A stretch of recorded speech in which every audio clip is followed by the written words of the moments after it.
Welcome back to another episode of the Life's Playbook podcast. I'm your host, Quinn Jackson. I'm joined today by my co-host, Noah Hawley. We're going to be breaking down more NBA talk today, more specifically the projected lineups for not only the play-in tournament, but the playoffs in general.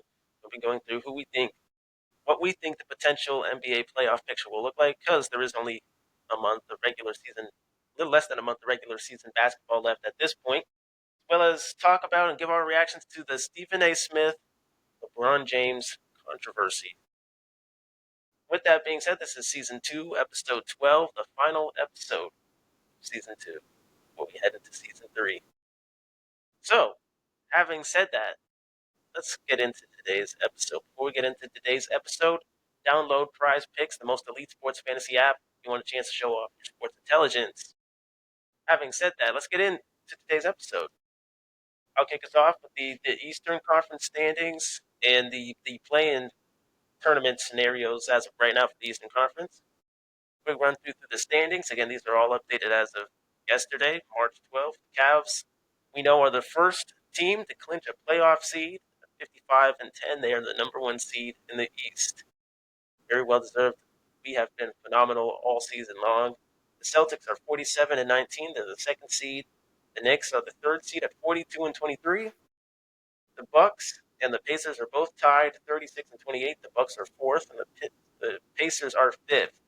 Pistons are sixth, Hawks seventh, Magic 8, Heat 9, and the Bulls 10. Bulls still have a chance. The play-in scenarios right now projected. Again, these are just projected as of right now. The Hawks, number 7 Hawks going up against the number 8 Magic, and the number 9 Miami Heat going up against the number 10 Chicago Bulls. Let's start with the Atlanta Hawks, Orlando Magic play-in tournament game. Who do you think is going to come out on top and take that one of those final play-in playoff spots? So in this matchup, you got Trae Young and the Hawks, and then you got Paolo Banchero with the Magic. Trae Young, he excels in the playoffs. He has good comeback ability that kicks on in close games. And the Magic, they don't really seem to have that same effect as the Hawks do. So I do believe that the Hawks take that matchup and advance into the playoffs. And the Magic. Yeah, I agree with you there. The Magic have had a pretty disappointing season as compared to last season. And this is familiar territory for Trae Young and the Hawks. I think they can get the job done against the Magic. The Miami Heat versus the Chicago Bulls. Obviously, this is post Butler Heat. The team hasn't really regressed, in my opinion, since Butler's left. And Andrew Wiggins has kind of made his name there. I don't think the Bulls have a chance. What do you think? I completely agree, man. The Heat, they got Tyler Hero. Tyler Hero got that dog in him, man. He's showing out. He's showing why he needs to stick in LA. He stepped up in his position, of becoming the superstar around the Miami Heat. So I feel Miami is going to take the win against the Bulls. The Bulls just don't really have what it takes to compete in playoff terms. They could do good in the postseason, but they're the 10th seed. I don't see them making it past the play-in tournament against the Heat. Bulls also pretty lackluster season. Young team, I think their focus needs to be more ahead into the future, see where the team is at. So, having said that, we both agree that the Hawks will move on to take the seventh seed in the playoffs, and the Heat will take the 8th seed in the playoffs. So, the projected Eastern Conference playoff picture, again, this is our opinion. Our opinion is as different as the next guys. The projected Eastern Conference playoff picture, in our opinion, we have the Cleveland Cavaliers taking on the number 8 seed Miami Heat. Boston Celtics taking on the number 7th seed, which would be the Atlanta Hawks. The Knicks would take on the Pistons, and the Bucks would take on the Pacers. So that is the projected Eastern Conference playoff picture. We'll break down the individual matchups in a second. But Noah, you got us with the Western Conference rankings and the projected play-in tournament scenarios as of right now. So in the Western Conference, you have the number 7 seed, the Minnesota Timberwolves, versus the number 8 seed, the LA Clippers. And then you have the 9 seed, the Kings, versus 10 seed, the Dallas Mavericks. So I'm gonna state my opinion on the Timberwolves versus LA game. So I feel this will go either way. If Anthony Edwards, if he can stay healthy and put up what he does, then they could take the game against the Clippers. But if not, I feel that LA is going to stun and show and take on their playoff route through the playoffs. So in my opinion, I feel LA will take the win over the Timberwolves. I actually got to disagree with you there. I know the Clippers, they got experience. They have Kawhi, and Zubac has been playing lights out. But I do think the Timberwolves, I mean, this is Anthony Edwards' time to shine. I think Anthony Edwards is that dude.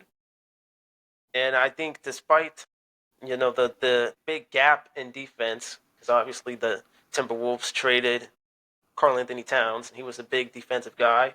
I think the Timberwolves can still thug it out against the Clippers. So I'm actually going to rock with the Timberwolves here to beat the Clippers. I think they can still do it. It's Anthony Edwards. The dude is he's phenomenal. Despite the Timberwolves having a lackluster season, in my opinion, compared to where they were last year, I think they can still thug this one out.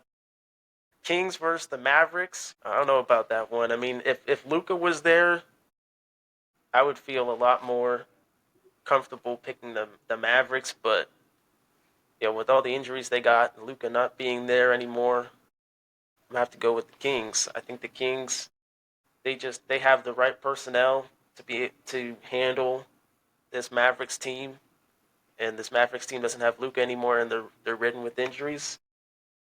So I'm rocking with the Kings to beat the Mavericks, and the Timberwolves to thug it out against the Clippers for my Western Conference play-in predictions. But you never know. Again, these are all just predictions, projections. Still a lot of basketball left. These could always change. But some teams have had disappointing seasons. Some teams don't look the same. But that's personally who I'm rocking with. But I do understand your thought process with the Clippers and whatnot. The Timberwolves they've had a down year. They've had a down year. But it's Anthony Edwards. So, what is your again prediction on the Western Conference playoff picture, having the teams that you have selected to win in the play-in tournament? So, Kings versus Mavericks. You already know how I feel about the Mavericks. Previous episode, we had a conversation about that. Klay Thompson doesn't have what it takes. He hasn't had it in a while. So the Sacramento Kings, they're going to dominate and take the win over the Dallas Mavericks because they have nobody on their team that could really put any effort in the playoffs. So, winners for my play-in tournament are going to be the Clippers and the Kings. So the Clippers will move to the 7th seed and the Kings will move to the 8th. With that, OKC will be playing the Kings. Memphis will be playing the Clippers. The Nuggets will be playing the Warriors. And the Lakers will be playing the Rockets. That's what I feel my playoff picture will be like for the Western Conference. I agree with you for the most part, except for obviously I think the Timberwolves could take that 7th seed.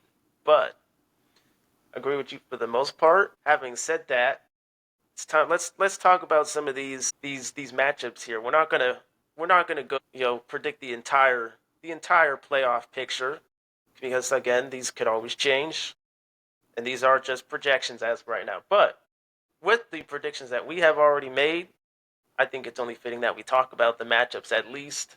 See which team has the best chance, which team has the better roster. Not predicting the whole playoffs and who's going to win it all. But let's go through conference by conference, talk about the matchups that we have predicted so far. Starting with the Eastern Conference. Number 1 Cleveland Cavaliers going up against the number 8 seed Miami Heat. What do we think about that?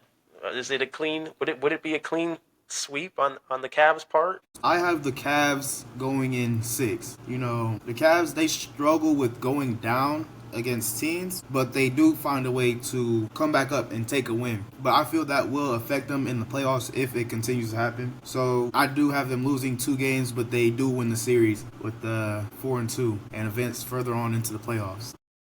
You don't think we're not going to clean sweep the Heat, the eighth seed Heat? Wow, We already lost to the Heat. I think it was twice, once or twice already. wow. Well, I mean, I could see us losing the game. I think the Cavs. I think it could be Cavs in five. I think we'll lose at least one game. And we'll probably take a night off. But 2 games. I mean, this is a completely different Cavs team. This this is the champion. This is our championship roster right here. But I do think we will lose at least one game. I think it'll be a 4-1 series. But the Cavs will. I do agree with you that the Cavs will advance past the Heat. But 2 games? You really think we'll lose 2 games against the Heat in the playoffs? I just What? don't What? see them not losing 2 games because them going down, that's really going to affect them, especially in the playoffs. Because you can't go down. Playoffs is a different atmosphere. That's where teams thrive. So if you go down, they're just going to keep pounding. They won't let off. That is true. That is true. Certain teams are built for the playoffs. That is true. With that being said, the Celtics would be taking on the Hawks, the seventh seed. What do we think about that? Is this a clean sweep, or could the Hawks keep this series close? Take it down to a game seven. No. I have Boston going in 5. Boston will lose a game. They don't really. I'm not sure. I'm not sure what they did last season. I didn't really pay much attention last year. But Trae Young, he's going to put up a good game. And it's going to be close games, but I do have Boston taking that win over the Hawks. The Hawks, they don't have the defense to compete with Tatum, Jaylen Brown, and Al Horford. His defense is pretty good. Drew Holiday, all good defensive, offensive players. The Hawks really don't have Trae Young, so that's really their only offensive player out there. That's all I gotta say about them, though. Boston in 5. Yeah, I agree with you there. I think the Celtics. I think it's Celtics in five. I think the Hawks will get at least one game on the Celtics, maybe a home game. But I agree with you there. I think the Celtics will advance. With that being said, the Knicks would take on the Pistons. Are we looking at an upset here with the Pistons against the Knicks? Or are the Knicks going to clean sweep, if not take it down to at least a game 6 against the Pistons? So I have Detroit in 7. The Knicks do struggle both offensively and defensively. They do take plays off, and that will affect them in the playoffs, especially against the Pistons. They're young. They're actually having a Cinderella run, and nobody expected the Pistons to do what they're doing this year. Cade Cunningham, he's going to be competitive. Is it a man? A sword? Whichever Thompson twin is on that team, man, they're gonna thrive, and I have them winning in 7 against the Knicks. Yeah, I think this is going to be the first upset of the playoffs. I think the Pistons do upset the Knicks. I think this is kind of a coin flip matchup, the Knicks and the Pistons, because obviously the Pistons are a young team. They're kind of heading into new territory here with a lot of guys that have never been in the playoffs. But at the same time, we know the Knicks, they're not the best against teams that are on the same level as them, if not better. So I think this is a coin flip of a series. But I do think this will be the first upset in the playoffs early too. But I agree with you there. I think it will be a 7 game series. It'll go down to the wire, but I think the Pistons can get the job done with an upset. And with that being said, the final matchup would be the Bucks and the Pacers. Final matchup. What do you think about that? So I'm be honest, I have the Pacers upsetting the Bucks in 6.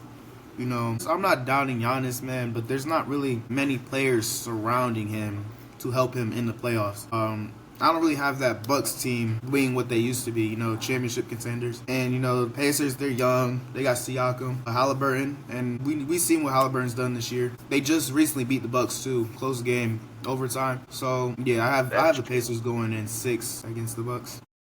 Yeah, I think I agree with you there. I think this will be another upset. I don't think this is a coin flip of a series, but the Bucks, they've just had a disappointing season. If Chris Middleton and Drew Holiday were still on the squad, I would probably pick the Bucks, but because they're gone, And Kyle Kuzma, he's kind of inconsistent on some nights. It's just not the same Buck squad. But I think the Pacers, they're younger. Halliburton is a rising star. Miles Turner is phenomenal. Siakam is phenomenal. I think the Pacers they have all their guys, and the Bucks don't have all their guys. So I agree with you. I think this will be another upset. I think it'll be a close series. Probably Pacers in 6, Pacers in 7, possibly. Because I know the Bucks. Giannis isn't going to let them get swept, but I do think it'll be a close series. Probably 6 or 7 games. So yeah, not predicting the whole playoffs, but we've got the Cavs in 5 or 6 against the Heat.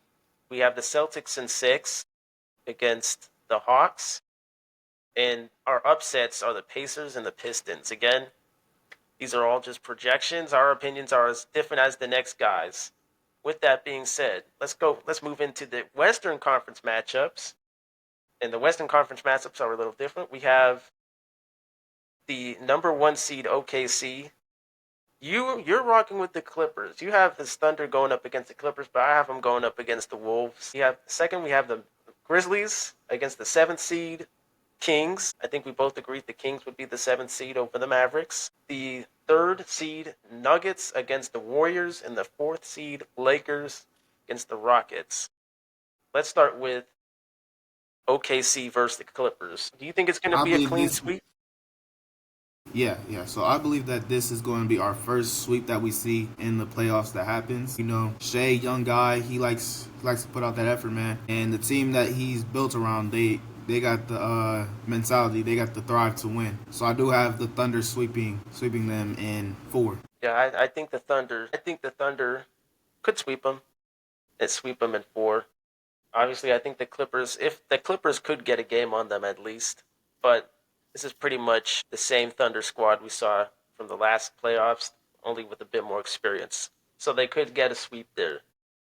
Now, personally, I was rocking with the Timberwolves, and if the Timberwolves do end up in the 8th seed, I think that'll be a slightly tighter series. I think the Timberwolves could get 2 games on the Mavs. Thunder, I think they could win at least 2 on the Thunder, but that one I think would be a closer series. But again, coin flip series between those 2 teams because both teams are good, both teams are experienced, but the Thunder are also young and also experienced. But let's move on to the Grizzlies taking on the Kings. We both agreed the Kings would be the 7th seed.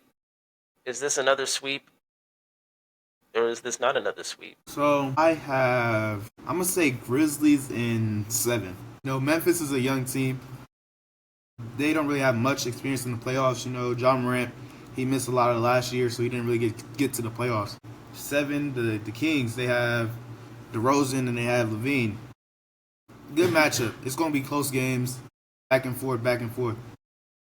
You know, I feel John Morant, he will do what he does and take over and win the series for the Memphis Grizzlies. I agree with you there. I think a healthy John Morant, like you said in the last video, a healthy John Morant can take the Grizzlies far. I think he'll actually have a chance to actually play a full series this time in the playoffs. I don't think it'll be a clean sweep. I think the Kings could win one, but I do see the Grizzlies in 5. Grizzlies in 5 most likely. John Morant and them boys cooking. With that being said, the Nuggets taking on the Warriors. Now, real quickly, I know a lot of people are going to count out the Warriors at this stage in Steph Curry's career, and they're going to count out Jimmy Buckets.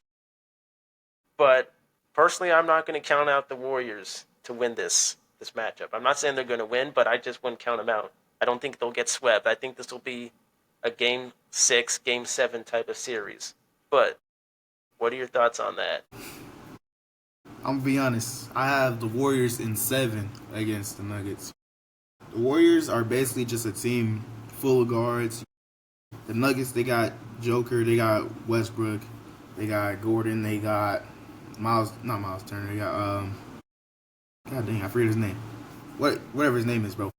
But they're switch up between guards and bigs, but Golden State is primarily guards. So I feel Golden State will run up and down the court against them. Fast breaks will win the game for Golden State, and I have Golden State taking it in 7 against the Nuggets.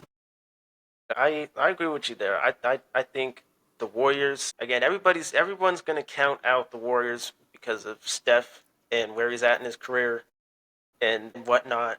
But playoff Jimmy is the thing. We saw it in with the Heat in 23. He's the real deal. Playoff Steph is the real deal. I think this is a Warriors in 7.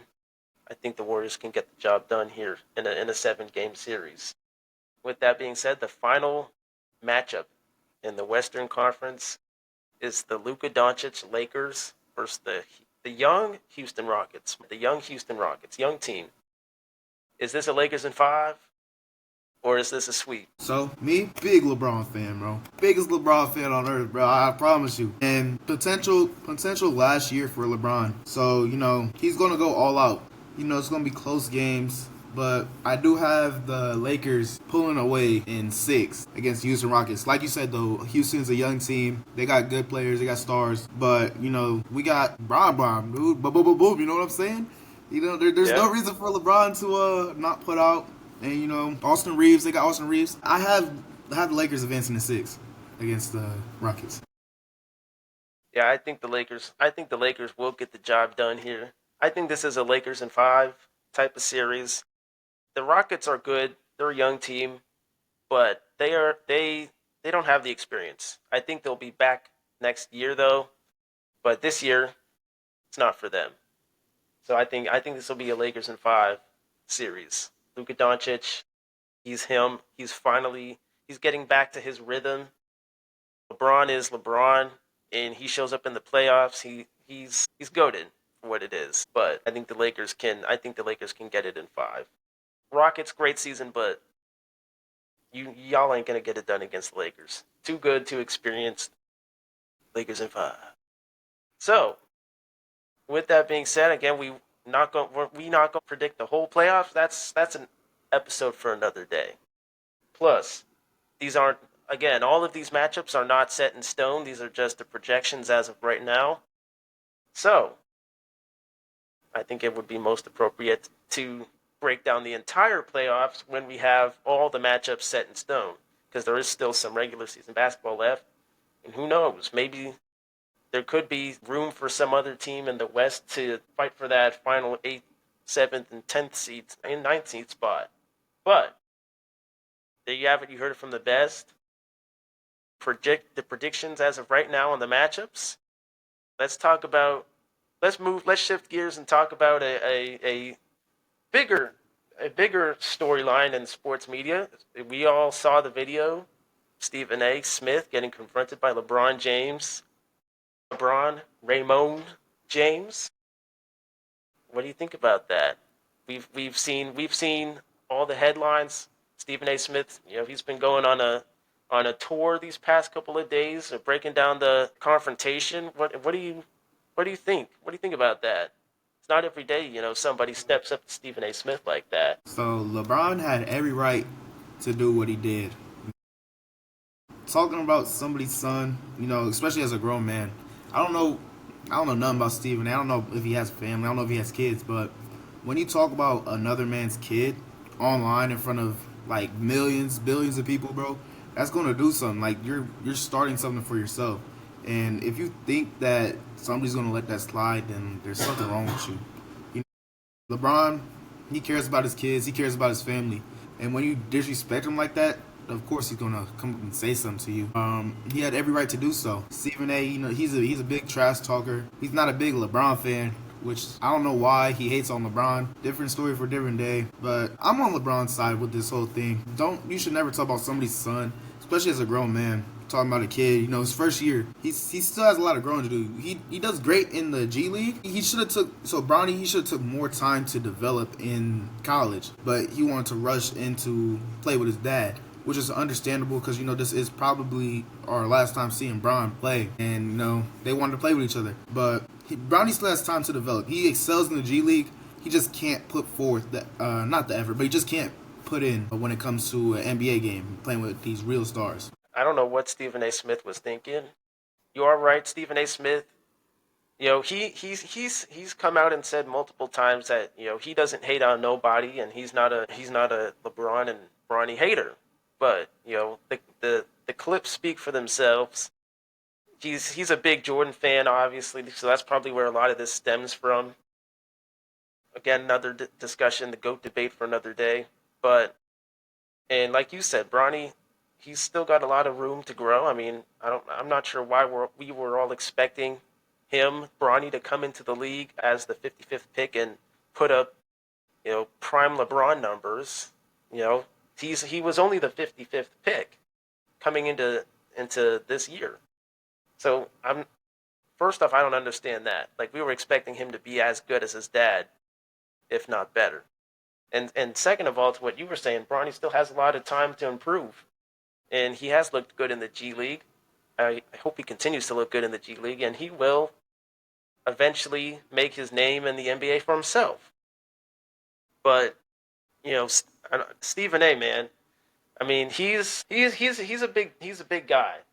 And when I mean big, I mean reputation wise. He's the guy that every sports show wants to have on their show. He does all these podcasts. He's got his own podcast. Shout out to his podcast. I watch it sometimes, but I think and he just recently signed a $100 million contract extension with ESPN too. So I think he's a big dude. He's a big name dude.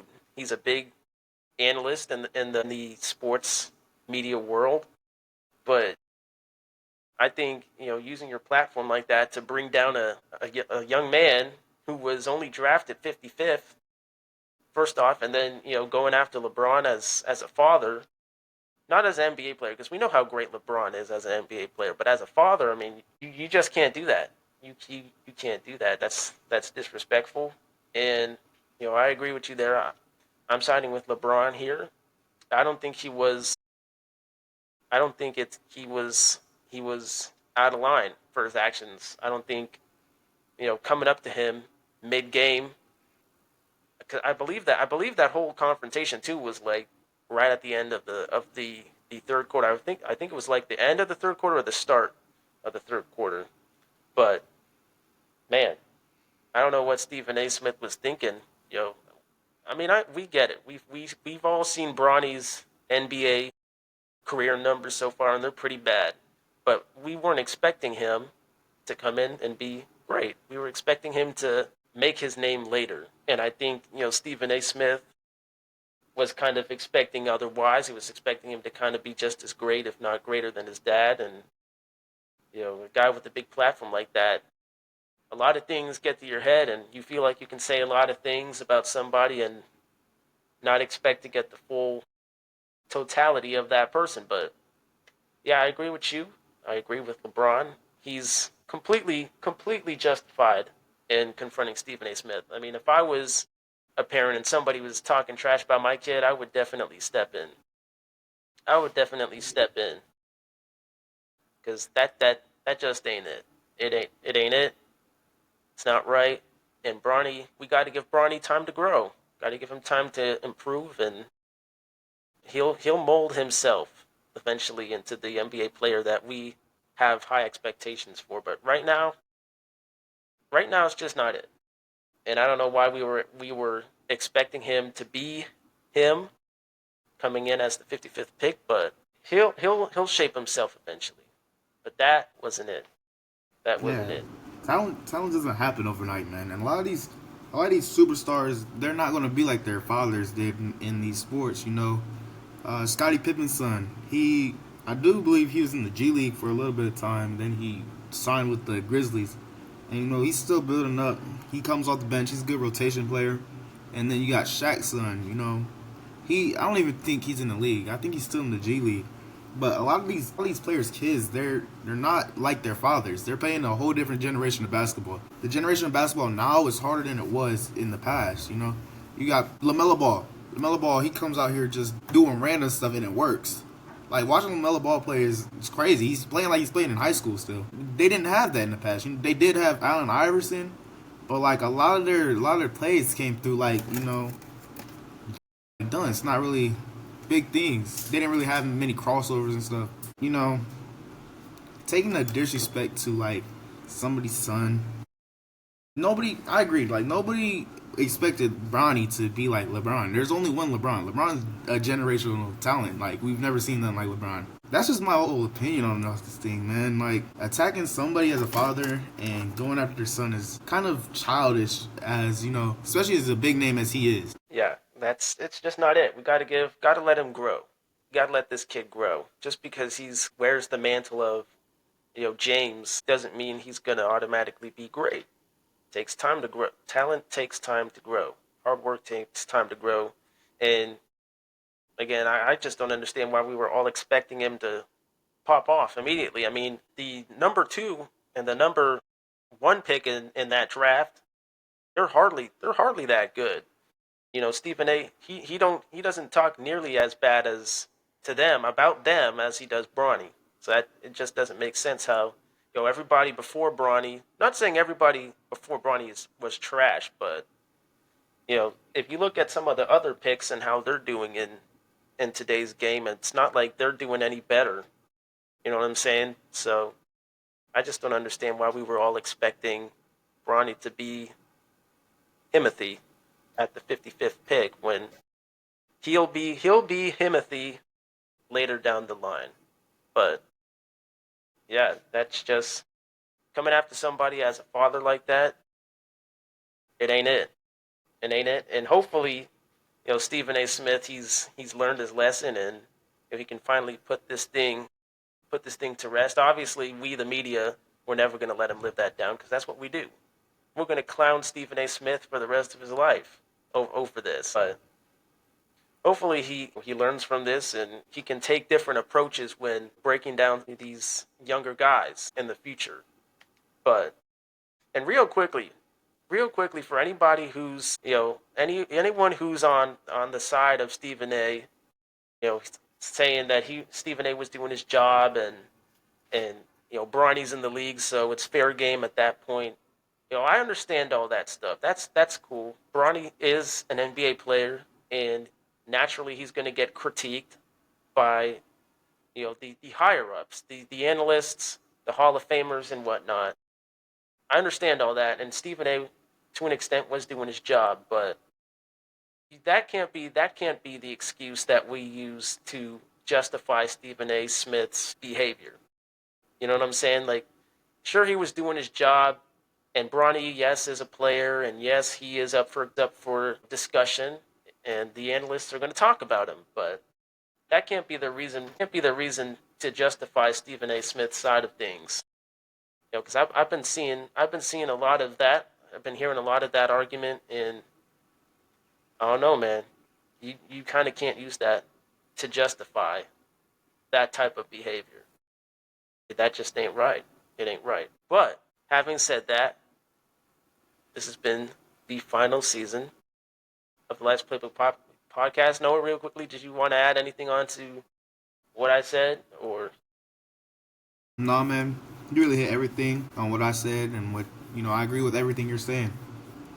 Stephen A is in the wrong. LeBron had every right to do what he did. And Bronny, if he grows and shows potential, he will be the superstar like his father. Bronny does have, a big target on his back.